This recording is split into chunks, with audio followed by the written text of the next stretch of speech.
Assalamualaikum warahmatullahi wabarakatuh. Alhamdulillahirabbil alamin wassalatu wassalamu ala asyrafil anbiya'i wal mursalin wa ala alihi wa sahbihi ajma'in. Alhamdulillah, bertemu lagi kita dalam perkongsian pendidikan Islam tingkatan 3, pelajaran 12 dalam bidang akidah.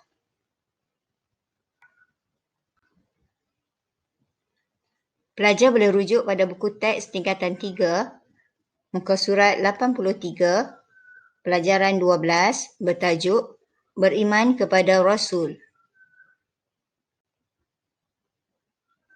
Apakah maksud beriman kepada Rasul? Beriman kepada Rasul bermaksud meyakini bahawa Allah SWT mengutuskan para Nabi dan Rasul kepada umat manusia dan meyakini pengutusan 25 orang Rasul yang disebutkan dalam Al-Quran secara khusus. Siapakah Nabi? Nabi ialah seorang lelaki yang dipilih oleh Allah SWT dan dikurniakan wahyu kepadanya, tetapi tidak diperintahkan untuk menyampaikannya kepada orang lain. Manakala Rasul pula ialah seorang lelaki yang dipilih oleh Allah SWT dan dikurniakan wahyu kepadanya serta diperintah untuk menyampaikannya kepada umat. Setiap Muslim wajib beriman kepada 25 orang Rasul yang disebut nama mereka dalam Al-Quran. Rasul tersebut bermula daripada Nabi Adam AS hingga Nabi Muhammad SAW. Semua Rasul membawa ajaran Tauhid dan menyeru kaum mereka supaya mentauhidkan Allah SWT. Kita lihat pula sifat wajib bagi Rasul. Yang pertama, sidik, iaitu para Rasul bersifat benar dalam percakapan dan perbuatan. Yang kedua, sifat wajib bagi Rasul ialah amanah, iaitu para Rasul bersifat amanah, jujur, serta terpelihara daripada melakukan sesuatu yang dilarang oleh Allah SWT. Ketiga, tabligh, iaitu para Rasul bersifat menyampaikan semua ajaran Allah SWT yang diwahyukan kepada mereka. Yang keempat ialah fatanah, iaitu para Rasul bersifat bijaksana semasa berdakwah dan memberikan keterangan dan hujjah. Seterusnya kita lihat pula sifat mustahil bagi Rasul. Pertama, kazib, iaitu berbohong sama ada dalam percakapan atau perbuatan. Ini lawan kepada sifat wajib tadi iaitu sidik. Sifat mustahil bagi Rasul seterusnya ialah khianah, iaitu melakukan larangan Allah SWT. Sifat mustahil bagi Rasul seterusnya ialah kitman, iaitu menyembunyikan wahyu walaupun sedikit. Wajib bagi setiap Rasul bersifat tabligh dan mustahil bagi Rasul untuk bersifat kitman. Sifat mustahil seterusnya ialah baladah, iaitu bodoh.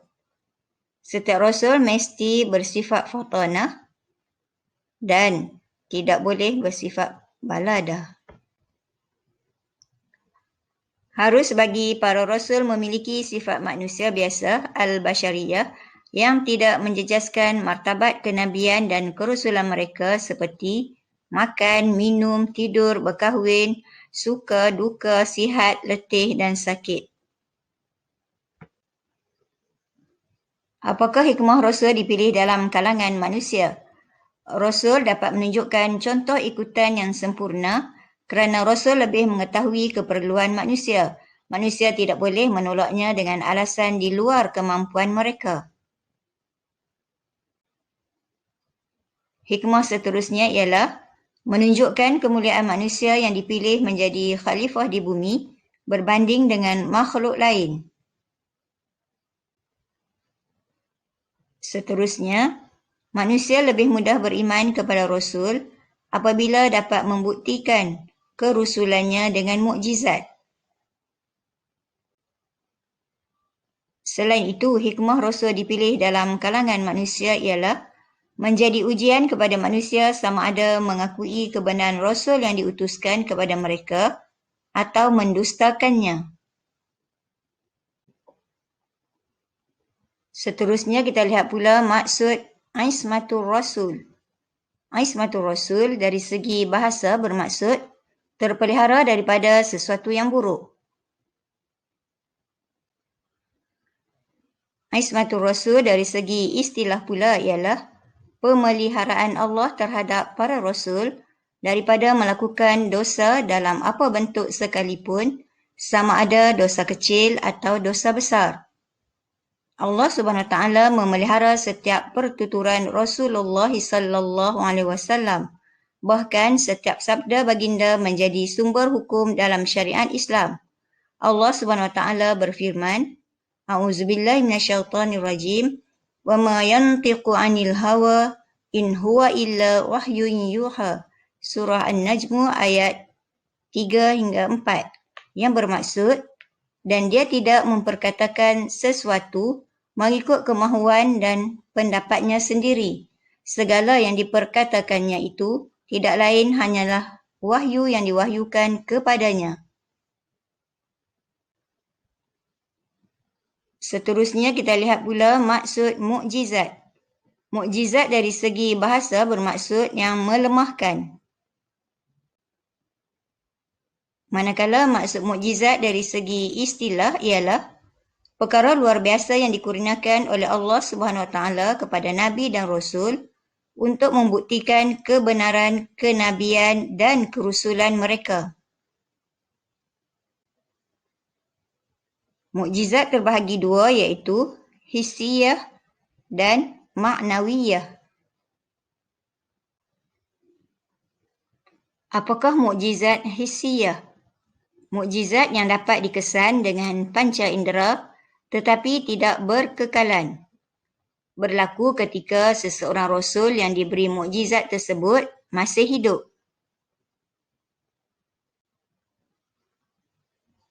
Mukjizat ma'nawiyah ialah mukjizat yang difahami dengan pemikiran dan pemerhatian berdasarkan ilmu.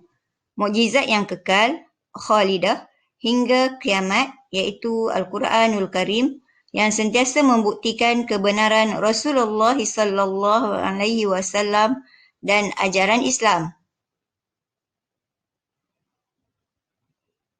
Contoh mukjizat hissiyah bagi Nabi Saleh ialah seekor unta yang sempurna sifatnya keluar daripada batu.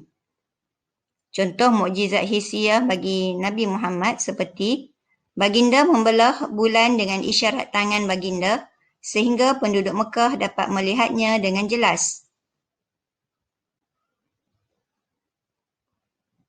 Apakah yang dimaksudkan dengan ulul azmi? Ulul azmi ialah Rasul yang mempunyai kecekalan dan ketabahan hati untuk menghadapi ujian dalam dakwah. Menurut Syekh Ibrahim Al-Bajuri dalam kitab Tuhfah Al-Murid ala Jawharah At-Tauhid, Allah SWT memilih 5 orang Rasul yang diberi pangkat ulul azmi, iaitu Nabi Nuh, Nabi Ibrahim, Nabi Musa, Nabi Isa dan Nabi Muhammad sallallahu alaihi wasallam. Contoh kecekalan Nabi Muhammad ialah Rasulullah berhadapan tentangan musyrikin Quraisy di Mekah dan tentangan Yahudi dan munafikin di Madinah Al-Munawwarah, iaitu Yasrib. Kita lihat pula tentang tugas Rasul. Pertama, menjadi saksi terhadap manusia yang tidak beriman kepada Allah Subhanahu Wa Taala. Kedua, menyampaikan berita gembira kepada orang beriman dan berita sengsara kepada orang kafir. Tugas Rasul seterusnya ialah menjadi contoh teladan yang terbaik kepada umat manusia dalam semua aspek kehidupan. Selain daripada itu, Rasul menyeru manusia supaya mengabdikan diri kepada Allah Subhanahu Wa Taala semata-mata. Kita lihat pula kesan beriman kepada Rasul. Pertama, bersyukur kepada Allah Subhanahu Wa Taala kerana mengutuskan Rasul untuk membimbing manusia ke arah kebenaran. Kedua, mencintai dan memuliakan Rasul yang membawa rahmat daripada Allah dan menyampaikannya dengan penuh kesabaran. Akhir sekali, kesan beriman kepada Rasul ialah mencontohi Rasulullah SAW dalam semua aspek kehidupan. Mari kita uji minda. Pertama, nyatakan maksud beriman kepada Rasul. Kedua, nyatakan sifat wajib bagi Rasul. Ketiga, nyatakan sifat mustahil bagi Rasul. Keempat, jelaskan maksud ismatul Rasul. Kelima, jelaskan maksud mukjizat. Keenam, jelaskan maksud mukjizat hissiyah.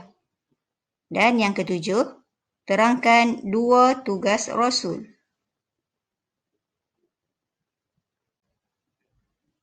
Sekian, jumpa lagi. Assalamualaikum warahmatullahi wabarakatuh.